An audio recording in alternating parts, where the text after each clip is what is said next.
News Kurnool జిల్లా ఆదోని శివారు ఆస్పారి bypass వద్ద పోలీసులు వాహన తనిఖీ చేస్తుండగా రసీదు లేకుండా అక్రమంగా తరలిస్తున్న 600 గ్రాముల బంగారు బిస్కెట్లను 2 టౌన్ సిఐ రాజశేఖర్ స్వాధీనం చేసుకున్నారు.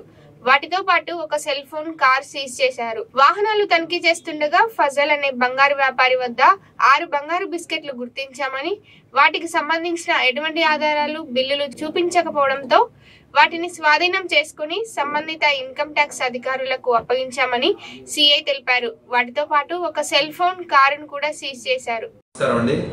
నిన్న సాయంత్రం 5:30 నుంచి 7 గంటల మధ్యలో మనకు ఈ వెహికల్ చెకింగ్ చేస్తుండగా మాకు రాబడినటువంటి సమాచారం మేరకు మేము మా పోలీస్ స్టేషన్ సిబ్బందితో కలిసి వెహికల్ చెకింగ్ చేస్తుండగా ఆస్పరి బైపాస్ ఆదోని అవుట్స్కట్స్లో మనకు ఒక క్రేటా కారు AP39EF1123 అనేటువంటి white Creta car Proddatur side నుంచి మన ఆదోని సైడ్ వస్తూ ఉండగా దాన్ని అనుమానం నుంచి చెక్ చేస్తే అందులో ఉన్నటువంటి ఒక వ్యక్తి ఫజల్ సన్ ఆఫ్ అబ్దుల్ మునాఫ్, ఈ వ్యక్తి దగ్గర 600 గ్రాముల గోల్డ్, అంటే ఒక్కొక్క బిస్కెట్ 100 గ్రాముల చొప్పున 6 బిస్కెట్లు మనకు దొరికినాయి, బంగారు బిస్కెట్లు.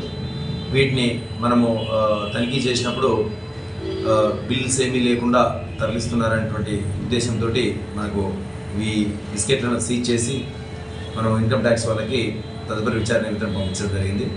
ఈ బిస్కెట్లతో పాటు ఆ వ్యక్తి దగ్గర ఉన్నటువంటి సెల్ ఫోన్, అలాగే కారుని కూడా మనం సీజ్ చేసి తదుపరి విచారణ నిమిత్తం మనం ఎంక్వైరీ చేస్తూ ఉన్నాం. సార్ వాటి విలువ ఎంత ఉంది సార్? వాటి విలువ దాదాపుగా అది ప్యూరిటీ వచ్చేసి 24 క్యారెట్స్ బంగారం. అది దాని